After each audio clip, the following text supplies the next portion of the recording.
प्यारे बच्चों, मैं प्रदीप कुमार त्रिपाठी आज आप लोगों के लिए क्लास 10th की फिजिक्स पढ़ाने के लिए आया हूँ। अब आज हम लोग क्लास 10th की फिजिक्स को स्टार्ट करेंगे। तो आप लोग इस छुट्टी का उपयोग करें और जो भी पढ़ा रहे हैं इसको पढ़ें और इसका एक शार्ट नोट भी बना लें और उस शार्ट नोट्स को पढ़ें और देखें ताकि इस छुट्टी का अच्छे से सदुपयोग हो सके। तो बच्चों, आज हम फिजिक्स को स्टार्ट करेंगे 10वीं की। हम लोगों की जो 10वीं की फिजिक्स है, क्लास 10th की फिजिक्स है, वो 2 पार्टों में बटी हुई है। कितने पार्टों में? 2 पार्टों में बटी हुई है, यूनिट फर्स्ट और unit second. Unit first light है, प्रकाश है, और यूनिट सेकंड विद्युत विद्युत तथा विद्युत धारा का प्रभाव, इलेक्ट्रिक एंड इलेक्ट्रिक इफेक्ट। ये 2 यूनिट में मेरे क्लास 10th की फिजिक्स बटी हुई है। जो फर्स्ट यूनिट लाइट है, इसमें जनरली हमको 4 टॉपिक पढ़ने हैं। पहला प्रकाश का परावर्तन, दूसरा प्रकाश का अपवर्तन, तीसरा मानव नेत्र एवं दृष्टि दोष और चौथा प्रिज्म। इन 4 चैप्टर को जब हम पढ़ लेते हैं तो हमारा ये लाइट अर्थात यूनिट फर्स्ट कंप्लीट होता है। और यूनिट सेकंड जो है विद्युत तथा विद्युत धारा का प्रवाह, इसमें 3 चैप्टर हैं। क्या? विद्युत धारा का ऊष्मीय प्रभाव और विद्युत धारा का चुंबकीय प्रभाव। यानी कि प्यारे बच्चों, ये जो क्लास 10th की फिजिक्स है ये 2 यूनिट में बटी है, लाइट और इलेक्ट्रिक, प्रकाश और विद्युत। प्रकाश में 4 चैप्टर पढ़ने को मिलेंगे। पहला प्रकाश का परावर्तन, दूसरा प्रकाश का अपवर्तन, तीसरा मानव नेत्र एवं दृष्टि दोष, चौथा प्रिज्म। और जो यूनिट सेकंड है जिसका नाम है विद्युत तथा विद्युत धारा का प्रभाव, इसमें हमको 3 चैप्टर पढ़ने को मिलेंगे। विद्युत धारा, दूसरा विद्युत धारा का ऊष्मीय प्रभाव और तीसरा विद्युत धारा का चुंबकीय प्रभाव। अब हम इसके बारे में चर्चा करेंगे और हम चूँकि आप क्लास 10th में हैं इसलिए इनको हम काफ़ी डीपली नहीं जाएंगे। आपके सिलेबस में जितना है उसको समझा कर काम करेंगे। हम अब ये जो यूनिट है, यूनिट फर्स्ट प्रकाश, इसके पहले चैप्टर के बारे में आप लोगों को बताएंगे कि प्रकाश का परावर्तन क्या है। लेकिन प्रकाश के परावर्तन को पढ़ने से पहले, हम आप लोगों को प्रकाश बता दें क्या है। पहले काम तो ये जान लें हम लोग कि प्रकाश एक प्रकार की ऊर्जा होती है। प्रकाश क्या होती है? एक प्रकार की ऊर्जा होती है। इसको बहुत क्लियर करना चाहें अगर आप लोग तो क्लास 9th में एक चैप्टर पढ़ने को मिला होगा, ऊर्जा के विभिन्न स्वरूप। उस ऊर्जा के विभिन्न स्वरूप में प्रकाशीय ऊर्जा भी एक ऊर्जा के रूप में थोड़ा सा चर्चा में आया हुआ था। तो पहले तो हम लोग ये समझ लें कि प्रकाश एक प्रकार की ऊर्जा होती है। क्या होती है? प्रकाश एक प्रकार की ऊर्जा होती है जो हमारे नेत्र को या नेत्र में संवेदना उत्पन्न करती है। अर्थात प्रकाश एक प्रकार की ऊर्जा है जिसकी सहायता से हम किसी वस्तु को देख सकते हैं। लेकिन एक चीज़ ध्यान रहे, प्रकाश खुद नहीं दिखता है। लेकिन एक चीज़ यहाँ पर ध्यान रहे कि प्रकाश खुद नहीं दिखता है, लेकिन इसकी सहायता से हम किसी भी वस्तु को स्पष्ट रूप से देख सकते हैं। सिंपल सा इस प्रकाश का डिफिनेशन है। क्या है? प्रकाश एक प्रकार की ऊर्जा है। प्रकाश एक प्रकार की ऊर्जा है जिसकी सहायता से हम किसी भी वस्तु को स्पष्ट रूप से देख सकते हैं।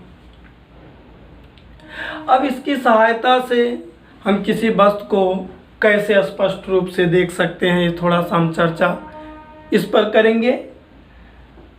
ध्यान दीजिए, मान लो अंधेरे में कोई वस्तु रखी है तो हमको दिखाई नहीं देगी, लेकिन अगर हमको उस वस्तु को देखना है तो हम क्या करते हैं, वहाँ पर उस स्थान को प्रकाशमय करते हैं, अर्थात किसी तरीके से वहाँ प्रकाश उत्पन्न करते हैं, चाहे वो लाइट जलाना पड़े या टॉर्च से। जब हम वहाँ पर प्रकाश उत्पन्न करते हैं तो वो दिखाई देने लगता है। दिखाई कैसे देने लगता है? जब प्रकाश किरणें किसी माध्यम में चलती हैं तो वो उस माध्यम में फैल जाती हैं। उस माध्यम में फैल जाने के कारण अगर वहाँ पर कोई वस्तु है तो प्रकाश किरणें वहाँ से टकराकर वापस हमारे नेत्र के पास चली आती हैं और वे संवेदना उत्पन्न करती हैं, जिससे हम उस वस्तु को स्पष्ट रूप से देख सकते हैं। क्या करती है? वो टकरा कर हमारे नेत्र की तरफ चली आती है, जिससे वो हमारे नेत्र में संवेदना उत्पन्न करती है, जिसकी सहायता से हम उस वस्तु को स्पष्ट रूप से देख लेते हैं। अर्थात रिजल्ट क्या निकल कर आया? प्रकाश एक प्रकार की ऊर्जा होती है जिसकी सहायता से हम किसी भी वस्तु को स्पष्ट रूप से देख सकते हैं। ये मेरे यूनिट फर्स्ट का डिफिनेशन था। क्या? प्रकाश। प्रकाश है क्या? एक प्रकार की ऊर्जा है जिसकी सहायता से हम किसी भी वस्तु को स्पष्ट रूप से देख सकते हैं। या यहाँ पर जो डिफिनेशन लिखा है इसे भी आप याद कर सकते हैं। प्रकाश एक प्रकार की ऊर्जा है जो हमारे दृष्टि को संवेदना प्रदान करती है। इसके अलावा अब हम प्रकाश की कुछ प्रॉपर्टी आज आप लोगों को बता दें, तब फिर हम इसके यूनिट फर्स्ट के किसी चैप्टर में प्रवेश करें। जब प्रकाश का डिफिनेशन हम लोगों का क्लियर हो गया तो यहीं पर अब प्रकाश का गुण बताने से पहले हम बता दें कुछ जो हम लोगों के इस ब्रह्मांड में जितनी भी वस्तुएं स्थित हैं वो दो कैटेगरी में बांट दी गई हैं। एक दीप्त वस्तुएं और दूसरी अदीप्त वस्तुएं। एक दीप्त वस्तुएं और दूसरी अदीप्त वस्तुएं। ये प्रकाश के गुण को बताने से पहले हम बताना चाहते हैं आप लोगों को कि जो ब्रह्मांड में वस्तुएं हैं इनको दो कैटेगरी में बांट दिया गया है। एक दीप्त वस्तुएं और दूसरी अदीप्त वस्तुएं। दीप्त वस्तुएं और अदीप्त वस्तुएं, इनकी कैटेगरी कैसे बनाई गई? ऐसी वस्तुएं जो खुद के प्रकाश से चमकती हैं या दिखाई देती हैं, प्रकाश उत्पन्न करते हैं खुद के प्रकाश से, उन्हें दीप्त वस्तुएं कहते हैं। एग्जाम्पल के रूप में बल्ब ले लो। बल्ब स्वयं के प्रकाश से चमकता है। सूर्य को ले लो, स्वयं के प्रकाश से चमकता है। ऐसी वस्तुएं जो स्वयं के प्रकाश से चमकती हैं उनको हम दीप्त वस्तुएं कहते हैं। लेकिन इसके विपरीत कोई भी वस्तुएं जैसे तारा, चंद्रमा, ये हम लोगों का मेज, ब्लैक बोर्ड, कुर्सी, कोई बुक, इन सब वस्तुओं के पास अपना खुद का कोई प्रकाश नहीं होता है। ये दूसरों के प्रकाश से अर्थात दीप्त वस्तुओं के द्वारा उत्पन्न प्रकाश की सहायता से दिखाई देती हैं या चमकती हैं। ऐसी वस्तुओं को हम अदीप्त वस्तुएं कहते हैं। यहाँ पर इस टॉपिक को हमने इसलिए जोड़ दिया ताकि दीप्त और अदीप्त वस्तुएं आपको पता चले। और वैसे इस दीप्त और अदीप्त वस्तुओं के बारे में आप लोग पीछे के क्लासों में पढ़े भी होंगे। यानी कि देखो हम दो टॉपिक आप लोगों का क्लियर किए। प्रकाश। प्रकाश क्या है? प्रकाश एक प्रकार की ऊर्जा है जो हमारे आँखों को या दृष्टि को संवेदना प्रदान करती है। या दूसरे लैंग्वेज में कहें कि प्रकाश एक प्रकार की ऊर्जा है जिसकी सहायता से हम किसी वस्तु को स्पष्ट रूप से देख सकते हैं।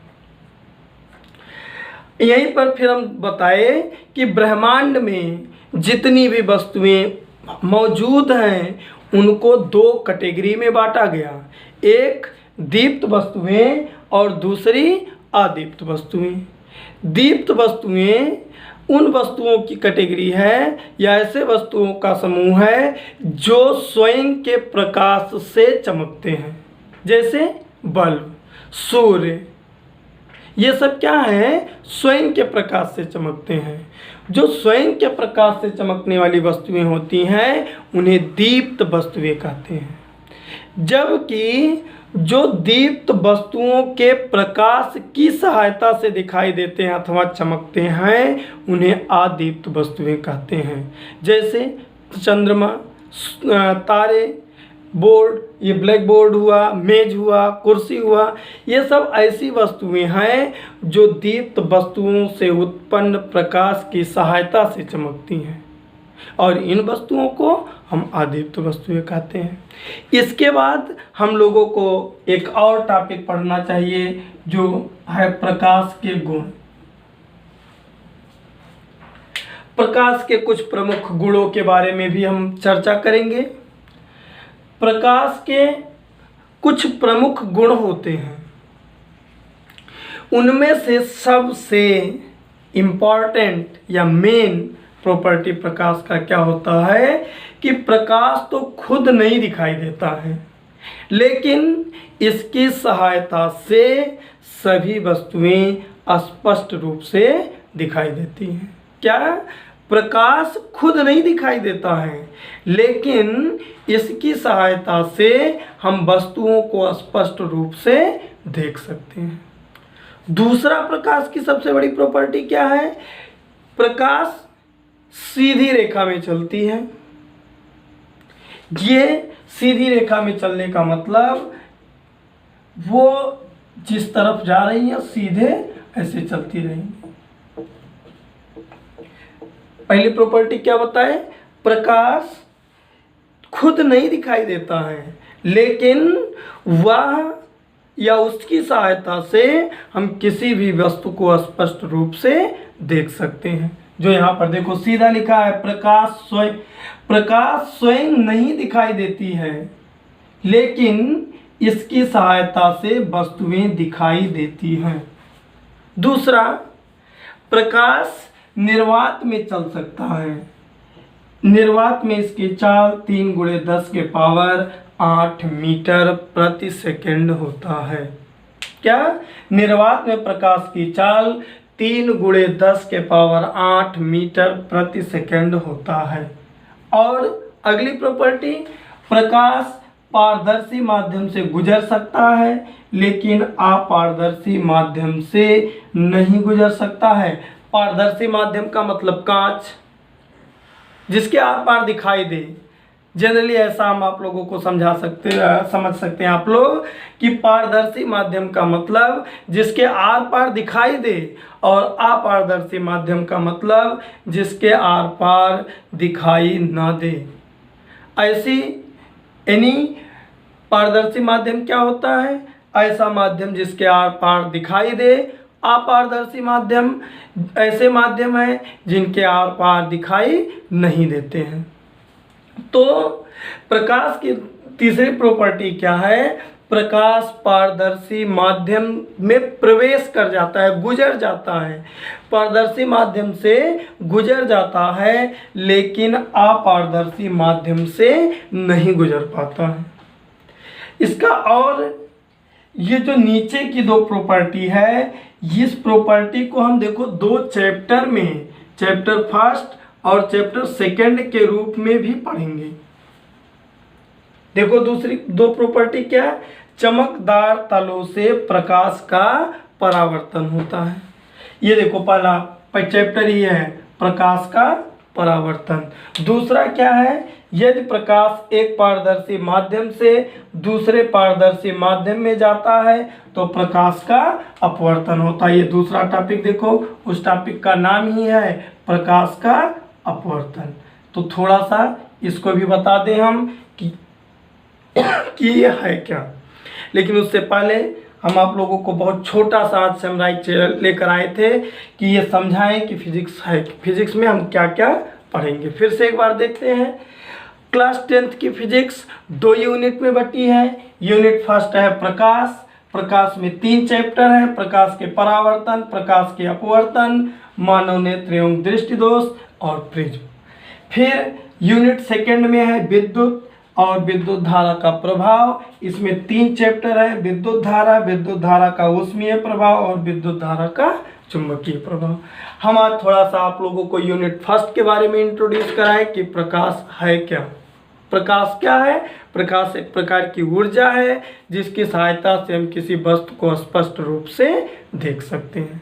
यहीं पर एक वर्ड और हम बताएं आप लोगों को कि ब्रह्मांड में जितनी वस्तुएं हैं, ब्रह्मांड में जितनी वस्तुएं हैं उनको 2 कैटेगरी में रखा गया है, दीप्त वस्तु और अदीप्त वस्तु। दीप्त वस्तुओं की कैटेगरी में ऐसी वस्तुओं को रखा गया है जो स्वयं के प्रकाश से चमकते हैं, और अदीप्त वस्तुओं की कैटेगरी में ऐसी वस्तुओं को रखा गया है जो दीप्त वस्तुओं के प्रकाश की सहायता से चमकती हैं। जैसे सूर्य, बल्ब, ये सब क्या हैं? दीप्त वस्तुएं हैं। लेकिन चंद्रमा, तारे, ब्लैकबोर्ड, चेयर, टेबल, ये सब क्या हैं? अदीप्त वस्तुएं हैं, क्योंकि ये दीप्त वस्तुओं के प्रकाश की सहायता से चमकते हैं। बहुत क्लियर, और ज़्यादा क्लियर करना है तो इनको अंधेरे में रखो, प्रकाश में ना रखो, अर्थात जहाँ पर दीप्त वस्तुओं से उत्पन्न प्रकाश ना पहुँच सके वहाँ पर रखो तो ये दिखाई नहीं देती हैं। इससे यह स्पष्ट होता है कि अदीप्त वस्तुएं दीप्त वस्तुओं की प्रकाश की सहायता से चमकती हैं। इसके बाद हम लोग प्रकाश का गुण पढ़ते हैं। प्रकाश का प्रमुख कुछ गुण है जिसके बारे में हम यहाँ पर चर्चा किए। पहला क्या? प्रकाश स्वयं तो नहीं दिखाई देता है किंतु इसकी सहायता से सभी वस्तुओं को स्पष्ट रूप से देखा जा सकता है। दूसरा, निर्वात में प्रकाश चल सकता है। निर्वात में प्रकाश की चाल 3 × 10⁸ मीटर पर सेकेंड। तीसरा, प्रकाश पारदर्शी माध्यम में जा सकता है लेकिन अब गुजर सकता है, लेकिन अपारदर्शी माध्यम से नहीं गुजर सकता है। यहाँ पर पारदर्शी माध्यम और अपारदर्शी भी माध्यम भी आपको बताए। पारदर्शी माध्यम को समझने के लिए हम बताए ऐसे माध्यम जिनसे आर पार दिखाई दे, और अपारदर्शी माध्यम में हम ऐसे माध्यम को रखें जिनको आर पार नहीं दिखाई देते। लास्ट में 2 हम क्या बताए, ये दोनों तो चैप्टर हैं, इनको तो हम बहुत अच्छे से यहाँ पर पढ़ेंगे क्लास 10th में ही। देखो लास्ट क्या है, प्रकाश जब चमकदार तलों पर पड़ता है तो प्रकाश का परावर्तन होता है। प्रकाश का जब चमकदार तलों पर पड़ता है तो प्रकाश का परावर्तन होता है। इसको आप लोग कई बार खेल में देख चुके हैं। जैसे मिरर पर जब प्रकाश पड़ता है, ये जो घर पे दर्पण रखते हैं हम लोग चेहरा देखने के लिए, मिरर, उसको अगर प्रकाश में धूप में थोड़ा सा क्रॉस करके रखें तो वो प्रकाश कहीं छाया कहीं कमरे में जाने लगता है, वो सीधे जाकर कहीं ऐसे मुड़ जाता है। वही अपवर्तन, वही परावर्तन, उसी को परावर्तन कहते हैं। यही लिखा है, जब चमकदार तलों पर प्रकाश का परावर्तन होता है। और दूसरा, जब प्रकाश एक पारदर्शी माध्यम से दूसरे पारदर्शी माध्यम में जाता है तो प्रकाश का, इसका मतलब क्या, एक पारदर्शी माध्यम से दूसरे पारदर्शी माध्यम में जाने का मतलब जैसे वायु से कांच में जाए, कांच से जल में जाए, ये सब क्या है? पारदर्शी माध्यम है। क्या? एक पारदर्शी माध्यम से दूसरे पारदर्शी माध्यम में जाने का तात्पर्य जैसे वायु से कांच में जाए। वायु क्या है? पारदर्शी माध्यम है। वायु से जब प्रकाश कांच में जाए या जब कांच से प्रकाश जल में जाए तो ऐसी पोजीशन में, ऐसी स्थिति में प्रकाश का अपवर्तन होता है। अपवर्तन का मतलब क्या, अपवर्तन के बारे में भी थोड़ा सा पढ़ लें हम लोग ये जानते हैं कि प्रकाश किरणें सीधी रेखा में चलती हैं। हम लोग ये जानते हैं कि प्रकाश किरणें सीधी रेखा में चलती हैं, लेकिन जब प्रकाश किरण एक पारदर्शी माध्यम से दूसरे पारदर्शी माध्यम में प्रवेश करता है तो वह अपने मार्ग से थोड़ा सा विचलित हो जाता है। इसी घटना को प्रकाश का अपवर्तन कहते हैं। जबकि परावर्तन क्या होता है, प्रकाश किरण जिस माध्यम में से आ रहा था वो चमकदार तल से टकराकर उसी माध्यम में वापस लौट जाता था। इसका मतलब प्रकाश के ये तो प्रॉपर्टी पढ़े ही, ये जो नीचे की दो प्रॉपर्टी है कि चमकदार तलों पर प्रकाश का परावर्तन होता है और जब प्रकाश एक पारदर्शी माध्यम से दूसरे पारदर्शी माध्यम में जाता है तो प्रकाश का अपवर्तन होता है। ये हम लोगों को यहाँ पर 2 चैप्टर है, हम लोग इसको बहुत डिटेल से भी पढ़ेंगे। इसके साथ अब हम कल प्रकाश के परावर्तन को स्टार्ट करेंगे। आज हम आप लोगों को केवल यही बताना चाहते थे कि हम लोगों को क्लास 10th की फिजिक्स में पढ़ना क्या है, कितने यूनिट बटी है और फर्स्ट यूनिट के बारे में थोड़ा सा इंट्रोड्यूस कराना चाहते थे। अब हम अगले लेक्चर में आप लोगों को प्रकाश का परावर्तन पढ़ाएंगे, लेकिन इसको आप शॉर्ट नोट के रूप में लिख लीजिएगा और एक बार देखने का प्रयास जरूर करिएगा। और कहीं भी अगर आप लोगों को समस्या होगी तो उसको कमेंट सेक्शन में ज़रूर पूछिएगा। ओके, धन्यवाद।